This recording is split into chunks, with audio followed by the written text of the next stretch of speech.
გვინდა კიდევ ერთი ხელოვანი გაგაცნოთ, რომელმაც რუსეთის მხრიდან უკრაინის მიმართ აგრესია თავის შემოქმედებაში ასახა.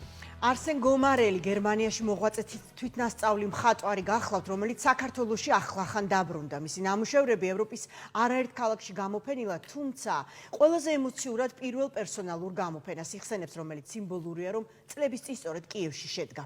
არსენ გომარელის შემოქმედებითი პროტესტი ლიზა მოსიძის რეპორტაჟში გვინდა შემოგთავაზოთ. ჩვენი კორესპონდენტი მას მშობლიურ სახლში, სოფელ ქვიშხეთში ეწვია.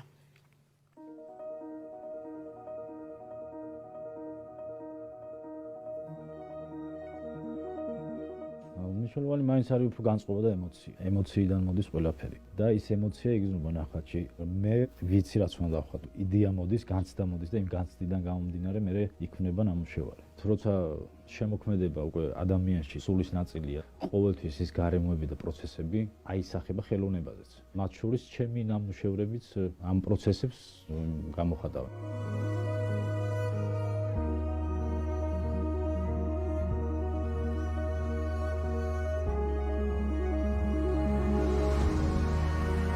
დაიწყო თუ არა ეს კადრები ნახეთ, რომ იმხელა უარყოფითი ემოცია შემოვიდა და იმხელა პროტესტი გამიჩნდა, რომ აი თავისთავად მოვიდა ეს. აი პარამეს ხატავდი იმას დავანები, იმის ვეღარ გავაგრძელა და მაშინ გამიჩნდა აი რაღაცა ვინმეს განადგურების სურვილი, რომელიც ამ ბოროტებას ქმნის. სათავეში თუ არ აღმოიფრა ბოროტება, იქ სადღაც შუაში ბრძოლას აზრი არა. 2008 წელს სხვა სურვილი გამიჩნდა, მაგალითად მონაწილეობა მიმეღო ამ ომში. მეომრებს ეხმარებოდი რაღაც გადაადგილებაში.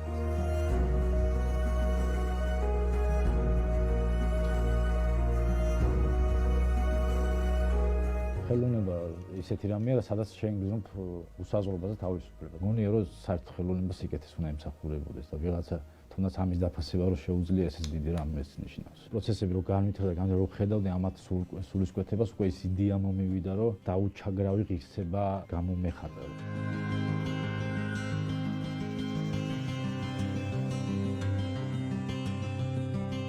ბავშვობაში მიყვარდა უფრო გაუკვალავითოლი რო იყო ხოლმე, ესეც რაღაც თაგონების ერთგვარი მომენტი იყო, როგორც ხელოვანი, სულ რაღაც ჩემ ძიებაში ვიყავ. იმ მომენტში საშუალება მომეცა, რომ უკრაინაში წავსულიყავი და 3 თვე იქ დავყავი დიდი სახელოს რომ მომცეს და იქ ხატავდი. სხვათა შორის პირველი გამოფენა რაღაც სიმბოლური კიევში მქონდა, პერსონალური პირველი გამოფენა. ჩემი ახლობლები ცხოვრობდნენ იქ. ეხლა ისინი პოლონეთში წავიდნენ, ზოგი საწავიდა, ზოგი საწავიდა.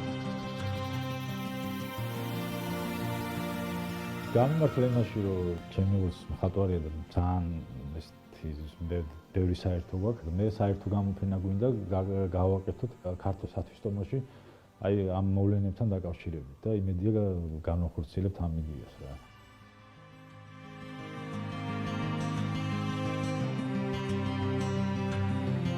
თავისუფლებისთვის მზად არიან თავი შეწირო. დიდი ხანი მოგვიწია იმ რაღაცა იმპერიის გავლენის ქვეშ ყოფნა და ეს ადამიანები ცდილობენ ეს ნარჩენები როგორც მეტასტაზები მოიშორო.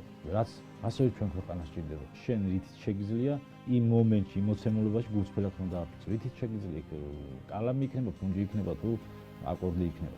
რასაც გულწრფელად აკეთებ, ეს ყოველთვის არის კარგი. ის სადღაც რომელიღაცა დროის მონაკვეთში თავის შედეგს ყოველთვის გამოვიდა. ეს ადამიანები რაღაც იმ ერთი ვიღაცის წინააღმდეგ, ვინც ამ ბოროტებას შობს, უნდა გაერთიანდნენ და რაღაცნაირად უნდა დაამარცხონ.